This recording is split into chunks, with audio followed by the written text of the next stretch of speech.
Hi friends, అందరికీ నమస్కారం. Welcome to రుచిలోనం. ఈరోజు మన ఛానల్లో స్వీట్ కార్న్ పకోడా చేసి చూపించబోతున్నాను. ఈ పకోడా క్రిస్పీగా చాలా రుచిగా ఉంటుంది. మీరు కూడా నా స్టైల్లో స్వీట్ కార్న్ పకోడీని ఒకసారి ట్రై చేసి చూడండి. ఇంకా లేట్ లేకుండా వీడియోలోకి వెళ్దాం రండి.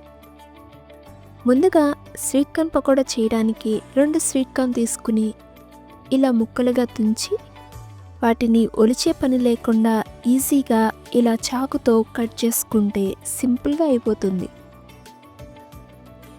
సేమ్ ఇలానే మిగిలినవి కూడా కట్ చేసి తీసుకోవాలి.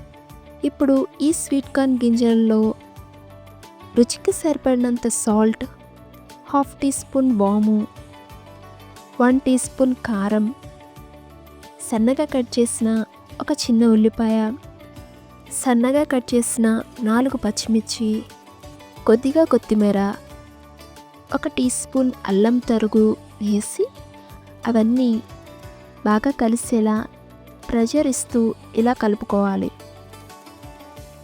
ఇలా 1 నిమిషం వరకు కలుపుతూ ఉండాలి. తర్వాత దానిలో 2 టేబుల్ స్పూన్ల కార్న్ఫ్లోర్, 1 కప్ శనగపిండి వేసి అలానే ప్రెషర్ ఇస్తూ బాగా కలుపుకోవాలి. ఇలా చేస్తే అసలు ఒక చుక్క నీరు కూడా లేకుండా పకోడీ పిండిలా రెడీ అవుతుంది. ఇలా కలిపి 5 నిమిషాలు పక్కన ఉంచాలి. ఈలోపు స్టవ్ ఆన్ చేసి ఒక ప్యాన్లో డీప్ ఫ్రైకి సరిపడినంత ఆయిల్ వేసుకుని ఆయిల్ హీట్ అయ్యాక కలిపి ఉంచుకున్న పిండిని పకోడీలాగా వేసుకోవాలి.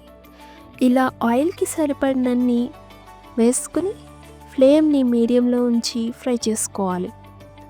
వెంటనే గరిటెతో కదపకుండా 1 నిమిషం తర్వాత రెండో వైపు తిప్పుతూ ఫ్రై చేసుకోవాలి. పకోడీ గోల్డెన్ బ్రౌన్లోనికి వచ్చేంత వరకు ఫ్రై చేసి ఒక గిన్నెలోనికి తీసుకోవాలి. ఇలానే మిగిలిన పిండి కూడా ఆయిల్లో వేసుకుని మంచిగా ఫ్రై చేసి గిన్నెలోనికి తీసేయటమే. అంతేనండి, చాలా క్రిస్పీగా ఉండే స్వీట్ కార్న్ పకోడా రెడీ అయ్యింది. ఈవినింగ్ స్నాక్గా సూపర్గా ఉంటుంది. సింపుల్గా కూడా అయిపోతుంది. మీరు కూడా ట్రై చేసి కమెంట్స్లో షేర్ చేయండి. వీడియో నచ్చితే లైక్ చేయండి. మీ ఫ్రెండ్స్ అండ్ ఫ్యామిలీతో షేర్ చేయండి. ఇంకా రుచుల వనం ఛానల్ని సబ్స్క్రైబ్ చేయడం మర్చిపోకండి. మళ్ళీ కలుద్దాం ఇంకొక ఎమ్మీ రెసిపీతో.